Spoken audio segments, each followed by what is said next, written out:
Das ist eine Rechnung mit ganz vielen Unbekannten, die letztlich von Kollege Vogt aufgemacht wird. Das ist meine Überzeugung. Ich kenne ihn seit ein paar Jahren, jedenfalls habe ich ihn öfter erlebt, weil er nur eins will, nämlich in die Staatskanzlei. Und das ist für mich die Dominanz, die Überdominanz eines persönlichen Machtstrebens, das das Gegenteil von staatspolitischer Verantwortung ist. Das, was hier probiert wird, ist keine stabile Zukunft für Thüringen. Hey Leute, heute haben wir ein echtes Highlight für euch. Björn Höcke hält eine Pressekonferenz, die es in sich hat. Die Fragen der Presse fliegen ihm um die Ohren und er beantwortet sie mit einer Ruhe und Präzision, die wirklich beeindruckt. Besonders spannend, Höcke zeigt einmal mehr, wie die CDU ständig ihre Versprechen bricht und sich nicht an Absprachen hält. Ein echtes Meisterstück in Sachen politischer Kommunikation. Das wollt ihr nicht verpassen. Schaltet ein und seht, wie Höcke die Presse richtig auseinandersetzt. Auf geht's! Super, danke. Ja, herzlich willkommen, AfD-Fraktionschef Björn Höcke und liebe Kolleginnen und Kollegen, LPK vom Plenum in der kommenden Woche, wie gehabt, gerne eure Fragen. Sebastian. In Sachsen hat sich Herr Roman mit Herrn Kretschmer getroffen. Haben Sie ein vergleichbares Gespräch mit Herrn Vogt schon geführt oder planen Sie das zu führen? Nein, das habe ich noch nicht geführt. Grundsätzlich sind wir gesprächsoffen und Ihnen dürfte ja bekannt sein, dass wir relativ zeitnah nach den Wahlen sowohl das BSW als auch die CDU angeschrieben haben, um unsere Bereitschaft zu signalisieren, als stärkste, mit Abstand stärkste Kraft nach diesen Wahlen, selbstverständlich als einladende Kraft dann, wenn man parlamentarische und demokratische Geflogenheiten ernst nimmt, Gespräche führen zu wollen. Aber leider sind diese Gesprächsangebote abgelehnt worden. Und dabei belassen Sie sich? Nochmal, wenn Herr Vogt auf mich zukommt, wenn die CDU auf uns zukommt, jederzeit, ich spreche auch mit jedem Abgeordneten, nicht nur von der CDU, das will ich betonen. Also ich bin jemand, und wenn man mich kennt, dann weiß man das, und das kann man auch so unterschreiben, denke ich, der immer an Austausch interessiert ist, egal mit wem, auch egal mit welcher politischen Einfärbung derjenige unterwegs ist. Also jederzeit gesprächsbereit. Henry, du hattest? Ja. Herr Höcke, wie sehen Sie denn die Gespräche jetzt zwischen CDU, BSW und SPD? Das ist ja recht ruhig von Ihrer Seite, man hört da kaum Kommentare zu. Ja, das sind ja mehr oder weniger, obwohl kaum Kommentare will ich nicht sagen. Ich habe mich auf meinen sozialen Kanälen jetzt schon öfter geäußert in den letzten Wochen. Und interessant finde ich eigentlich eher, was die Journalisten jetzt mit Blick auf das BSW gerade an Narrativ setzen. Das will ich vielleicht Ihnen mal zurückspiegeln. Das darf man ja auch mal als Politiker. Das erinnert mich nämlich auch an die Auseinandersetzung der Journalisten mit der AfD. Die Frau Wolf wird von Ihnen oftmals jetzt als Pragmatikerin gelabelt, bezeichnet. Und die Frau Wagenknecht ist auf einmal diejenige, die ja als in Anführungszeichen Fundamentalistin eingeordnet wird. Und das ist ja eine Tendenz, die haben wir schon seit vielen Jahren, auch im Umgang mit der AfD. Ja, die grundsätzlichen Kräfte werden immer so ein bisschen als politikunfähig dargestellt. Und diejenigen, die kompromissbereiter sind in Richtung Establishment, die werden dann herangeholt, werden eher etwas besser behandelt in der medialen Darstellung. Und das beobachte ich gerade auch im Umgang mit dem BSW. Ich finde, um das einfach mal einzuordnen, hochgefährlich für das BSW. Ich habe von Anfang an gesagt, das BSW ist wahrscheinlich nicht die Kraft, für das es von vielen Wählern gehalten wird, die eine Alternative zum Establishment, zum Kartellparteienwesen wählen und ganz schnell hier ankommen wollen. Und das ist leider in Thüringen augenscheinlich der Fall. Sarah Wagenknecht wird jetzt gut beraten sein, hart und konsequent durchzugreifen, wenn sie den Markenkern des BSW erhalten will und sicher in den Bundestag kommen möchte. Ansonsten sehe ich das Projekt BSW hochgradig verwässerungsgefährdet und damit hochgradig existenzgefährdet. Das ist jetzt meine Analyse von außen. Natürlich kann ich sagen, wenn ein politischer Konkurrent verschwindet, dann kann mir das recht sein. Es kann mir auch recht sein, wenn sich ein politischer Konkurrent, der als Alternative zum Establishment angetreten ist, so schnell ehrlich macht und es den Wählern, die vielleicht noch das BSW gewählt haben, jetzt wie Schuppen von den Augen fällt. Das kann mir alles auch recht sein. Wie gesagt, ich bin nicht in der Lage, jetzt das weiter zu bewerten. Ich denke, das Maßgebliche ist gesagt, das Wichtigste ist gesagt von meiner Seite. Ich halte das, was jetzt gerade versucht wird, vielleicht abschließend nicht für eine stabile Koalition. Nochmal, diese Bromberg-Koalition hat keine eigene Mehrheit. Es ist eine Minderheitenkoalition, auch wenn man hier und da in den Medien liest, dass es eine Patt-Koalition, auch eine neue Wortschöpfung ist. Damit will man das vielleicht noch so ein bisschen kaschieren, dass wir es mit einer Minderheitenkoalition zu tun haben. Denn wer keine Mehrheit hat, ist in der Minderheit in der Abstimmung. Man braucht im Parlament eine Mehrheit und die hat diese Bromberg-Koalition nicht. Zusätzlich ist diese Bromberg-Koalition angewiesen auf eine Linke, die eigentlich nur überleben kann, wenn sie sich radikalisiert, wenn sie knallharte Oppositionspolitik macht. Und ich glaube, wenn ein Bodo Ramelow tatsächlich noch in den Bundestag wechselt und als verlässliche Stimme für diese Bromberg-Koalition dann wegfällt, dass diese linke Fraktion, die wir jetzt vielleicht personell, oder ich habe sie personell jetzt auch mal vor meinem geistigen Auge, dass wir diese linke Fraktion noch auf einigen inhaltlichen Abwägen erleben werden. Dazu kommt noch, das BSW ist eine Phantompartei. Das Personal ist unerfahren. Die gruppendynamischen Prozesse gehen vonstatten. Also die CDU verlässt sich jetzt auch auf einen Koalitionspartner, der in meinen Augen nicht regierungsfähig ist. Das ist eine Rechnung mit ganz vielen Unbekannten, die letztlich von Kollege Vogt aufgemacht wird. Das ist meine Überzeugung. Ich kenne ihn seit ein paar Jahren. Jedenfalls habe ich ihn öfter erlebt, weil er nur eins will, nämlich in die Staatskanzlei. Und das ist für mich die Dominanz, die Überdominanz eines persönlichen Machtstrebens, das das Gegenteil von staatspolitischer Verantwortung ist. Das, was hier probiert wird, ist keine stabile Zukunft für Thüringen. Thüringen braucht stabile Verhältnisse und die sind nur mit der AfD möglich. Annette? Herr Vogt, hat sich Ihre Fraktion auf einen Herr Kandidaten Höcke. für ein stellvertretendes Mitglied vom Verfassungsgericht geeinigt? Sie sagten Herr Vogt. Entschuldigung. Wir haben einen Kandidaten für das Thüringer Verfassungsgericht. Ja. Wer ist Die das? Fraktion hat das vorhin in ihrer Sitzung entschieden. Wir haben einen Rechtsanwalt aus Südthüringen begeistern können, für dieses Amt zu kandidieren. Der Rechtsanwalt heißt Wittig.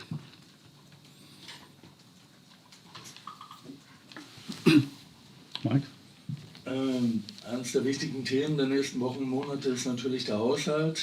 Ja, wie fällt denn der Blick der AfD-Fraktion auf dieses programmatische Thema aus? Ja, wir sind mitten in der Diskussion. Wir werden im Haushalt- und Finanzausschuss auch einen Selbstbefassungseintrag einbringen, der die zentrale Frage stellt, wie arm ist Thüringen eigentlich? Und das wird ja in den Medien auch gerne kolportiert und da übernimmt man meiner Meinung nach und nach Meinung meiner Haushälter auch zu schnell das Narrativ der Altparteien, leider auch des BSW, aber das kann es vielleicht noch gar nicht genau genug wissen und stimmt in den Chor mit ein. Thüringen ist nicht bettelarm. Schauen Sie sich bitte den Bundesbankbericht aus dem Oktober 2024 an. Die Deckungsquote Thürings ist im Vergleich zu allen anderen Bundesländern mit Abstand die größte. Und bedenken Sie bitte, das Saldo zwischen den Rücklagen und den Kassenkrediten pendelt über das Haushaltsjahr, und das wird dieses Haushaltsjahr genau so wieder sein wie in den letzten Haushaltsjahren, regelmäßig zwischen 2 und 3,5 Milliarden Euro. Ich rede von einem positiven Saldo. Und ich habe in meinen Haushaltsreden der vergangenen Jahren immer wieder auf das Prinzip der Haushaltswahrheit und der Haushaltsklarheit hingewiesen und habe immer wieder darauf hingewiesen, wie sich die Landesregierungen arm gerechnet haben. und damit letztlich auch die Wähler draußen und die Steuerzahler hinter die Fichte geführt haben. Das Geld ist da, es wird nur nicht richtig eingesetzt, beziehungsweise es wird versteckt, aus welchen Gründen auch immer. Und das ist ein Kernthema jenseits der einzelnen Fachbereiche, die wir natürlich im Auge haben und wo wir in den kommenden Wochen und Monaten in den Haushaltsverhandlungen natürlich auch ganz systematisch mit Änderungsanträgen in die Debatte eingreifen werden. Du bist Ich habe noch eine Frage zu dem Verfassungsgerichtshof. Meinen Sie Bernd Wittig aus Steinach? Also ich habe den Namen auch erst gestern zum ersten Mal gehört. Ich kann Ihnen den Vornamen jetzt nicht bestätigen. Aus Steinach? Das kann ich, wo er wohnt. Ich kann Ihnen nur sagen, dass Herr Wittig aus Südthüringen, ich müsste es selbst nochmal nachprüfen. Ja. Okay. Ich kann Ihnen den Namen nachmelden. Ich will nichts Falsches sagen. Ja, Okay, ja. Dann noch einer, aber erstmal. Haben Sie jetzt schon mit allen Fraktionen gesprochen über diesen Kandidaten und möglicherweise mit einer Verbindung mit einer anderen Wahl zu Ihrem Vizepräsidenten oder was auch immer? Also mein PGF redet regelmäßig über diese ganzen Themen Wahlen mit den PGF-Kollegen der anderen Fraktionen. Sie wissen, Herr Bernhard, es gibt ja verschiedene Ämter und Posten, die müssen mit Zweidrittelmehrheit im Thüringer Landtag gewählt werden. Ja, das Verfassungsrichter, aber auch vor allen Dingen die PKK, G10 und so weiter. Wir wollen, und das wäre unsere Zielsetzung, und dieses Angebot ist auch schon unterbreitet worden, dass wir für alle diese Ämter, wo wir als Thüringer Landtag mit 2/3 also eine große Zustimmung leisten müssen, dass wir mit einem gemeinsamen Vorschlag reingehen ins Plenum. Ja, dass wir uns als Fraktion des Thüringer Landtags auf die Kandidaten einigen und gemeinsam dafür sorgen, dass alle Kandidaten über die verfassungsgemäße Zweidrittelmehrheit gehoben werden. Das wäre unser Weg, den wir gehen wollen. Ja? Und was den Vizepräsidenten angeht, da bin ich durchaus ein bisschen irritiert vom Vorgehen der CDU, das muss ich sagen. Ja? Die CDU hat angekündigt, nachdem wir die Sache mit dem Präsidenten geklärt haben, auch wenn es nicht unsere Variante gewesen ist. Aber gut, es ist geklärt worden. Wir haben das ja auch schließlich akzeptiert nach dem Urteilsspruch des Verfassungsgerichtes und haben das alles so exekutiert, wie das gewollt war. Auch wenn wir da als stärkste Kraft natürlich das Nachsehen hatten, dass wir einen Vizepräsident bekommen. Ja, das hat die CDU angekündigt. Und jetzt auf einmal kommt die CDU mit neuen Bedingungen raus. Das geht nicht. Das ist nicht absprachentreu. Und das wichtigste Gut in der Politik ist das Vertrauen, weil es so selten ist. Und deswegen bin ich irritiert. Welche Bedingungen meinen Sie jetzt? Dass jemand nicht sag ich mal, straffällig geworden sein sollte? Oder? Nein, grundsätzlich. Die CDU hat grundsätzlich gesagt, dass sie einen Vizepräsidenten wählt von uns und hat das ohne Verbindung von Bedingungen kommuniziert. Das mal jetzt en passant, was Sie gesagt haben. Jetzt geht es aber darum, dass wir im konkreten Plenum eine Tagesordnung haben, wo die Wahlen beispielsweise der Verfassungsgerichtsmitglieder und so weiter vor die Wahl des Vizepräsidenten gesetzt werden, mit der Maßgabe, dass erst dann unser Vizepräsident gewählt wird, wenn wir die Kollegen, die Kandidaten der anderen Fraktionen wählen. Und das ist eine neue Bedingung, die war vorher nicht vereinbart und das irritiert mich. Ja. Aber dazu vielleicht noch, ich habe es immer noch nicht verstanden, verknüpfen Sie das jetzt nun mit einer Vizepräsidentenwahl oder nicht? Sagen Sie, Sie wollen eine Zustimmung der CDU zu Ihrem Vizepräsidenten, sonst gibt es irgendwas anderes nicht? Oder? Ja, wir wollen eine Paketlösung, das gehört dazu, zu diesem Paket. Ja.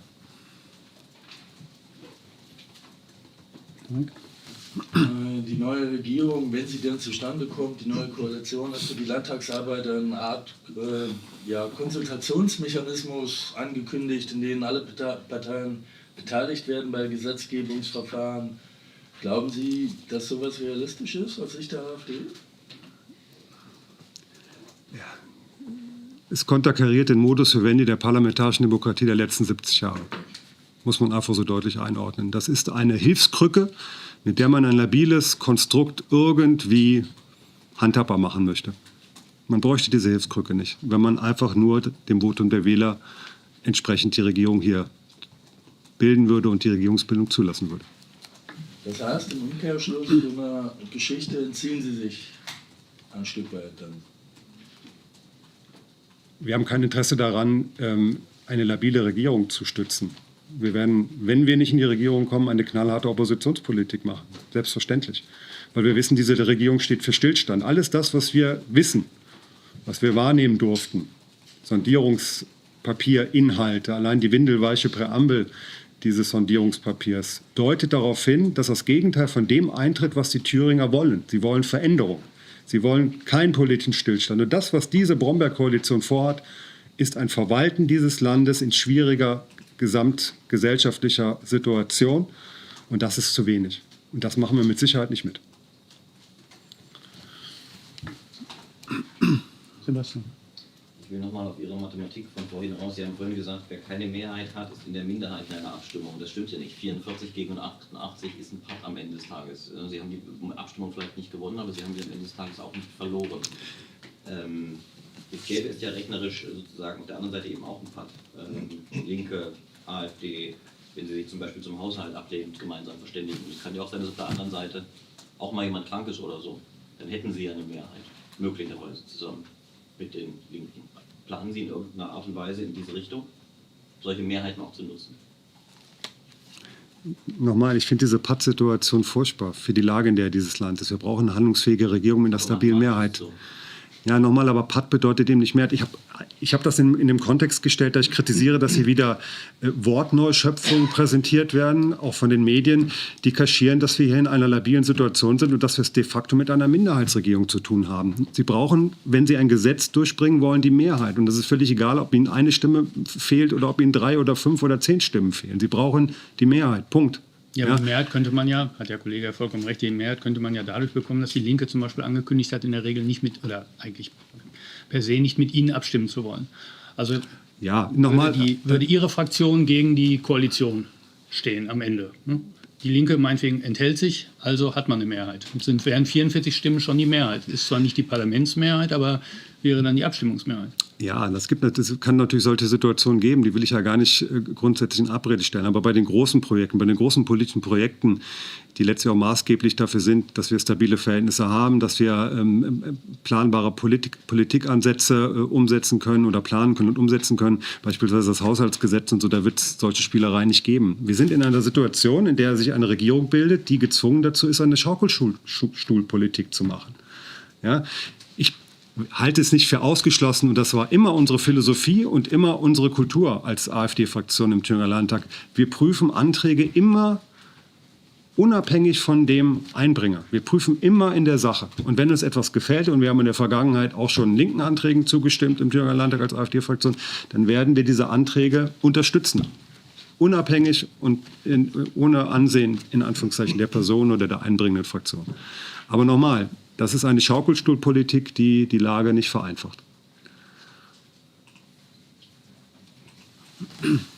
Ja, Mike. Ja, okay. Stichwort Landtagspolitik in den nächsten Wochen, ja, in der eventuell eine Koalition sich zusammenschließt oder auch nicht. Welche Schwerpunkte nimmt denn die AfD-Fraktion für sich selber in den nächsten Wochen im Thüringer Landtag ins Augenmerk, neben dem Haushalt? Wir haben in diesem Plenum 2 weitere Anträge platziert, nämlich das Corona-Unrechtsbereinigungsgesetz, das wir schon in der letzten Legislatur eingebracht hatten, dass er jetzt der Diskontinuität anheimgefallen ist, deswegen bringen wir es jetzt nochmal ein. Es geht darum, dass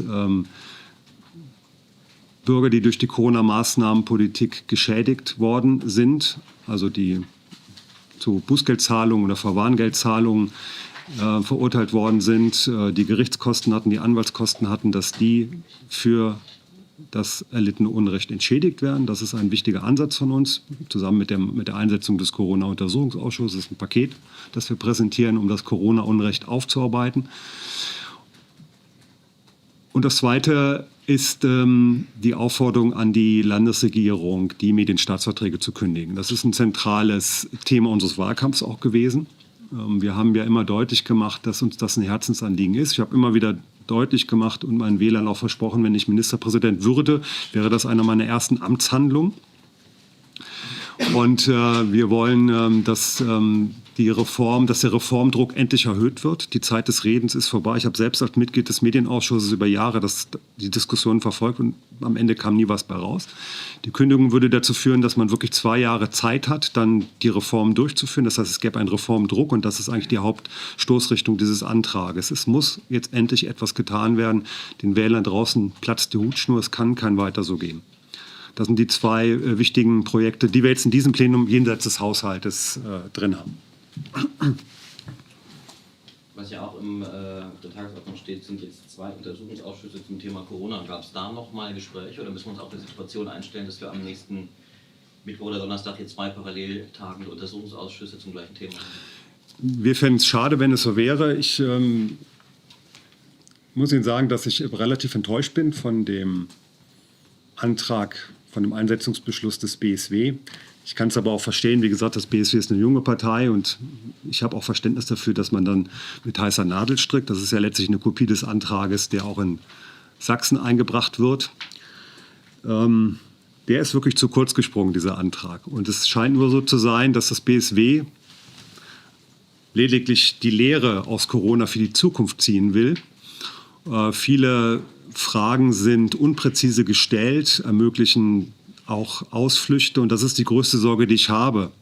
Untersuchungsausschüsse sind nur dann wirklich zielführend, wenn man auch durch spezielle Fragen, durch spezifische Fragen, durch eine Engführung von gewissen fokussierten Fragestellungen dann auch aufklären kann, wer Verantwortung hatte. Sonst läuft das Ganze aus dem Ruder, sonst wird das Ganze zerredet und zerfasert und nach 5 Jahren hat man nichts außer einem Abschlussbericht, der so verwässert ist, dass keine Erkenntnis mehr daraus zu ziehen ist. Ja? Das BSW hat natürlich das Problem, dass es jetzt mit 2 potenziellen Koalitionspartnern unterwegs ist. Also erstmal hat es das Problem ja mit den 2 potenziellen Koalitionspartnern. Die SPD war in Landesregierung oder ist noch in Landesregierung, war also selbst Verursacher der Corona-Maßnahmenpolitik. Und die CDU hat natürlich auf Bundesebene unter Merkel und Spahn vollständig versagt. Denn das war ja die Kraft, die zuvörderst die Corona-Maßnahmenpolitik eingeleitet hat. Ich bin auch nicht überzeugt davon, dass das BSW einen wirklichen eigenen Aufklärungswillen hat. Katja Wolf war Bürgermeisterin, Herr Kummer war Bürgermeister. Die haben als Exekutivorgane die Corona-Maßnahmen ohne mit der Wimper zu zucken durchexekutiert. Da gibt es auch noch einen ehemaligen Mitarbeiter im Gesundheitsministerium, den Herrn Dr. Thomas, jetzt habe ich den Namen vergessen.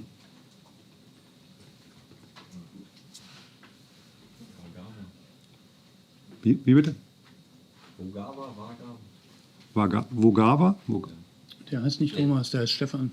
Stefan, Entschuldigung. Stefan. Dann können wir es ein bisschen abkürzen. Also das heißt, Sie sehen da keine Möglichkeit, aus den 2 Untersuchungsausschüssen einen zu machen. Oder gab es da schon Gespräche konkret mit Ihnen? Doch, wir würden das gerne tun. Wobei die Gespräche noch nicht geführt worden sind. Aber wir sind bereit dazu grundsätzlich. Aber die Gespräche sind noch nicht geführt worden? Nein, die sind noch nicht geführt worden, aber wir halten es durchaus noch für möglich, dass das passiert.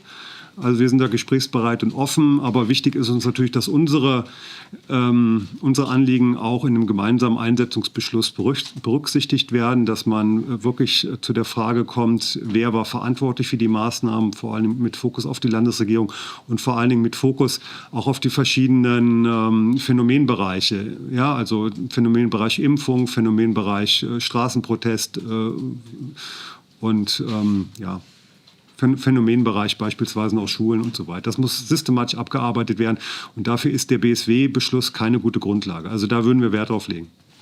Die Kreuze klar.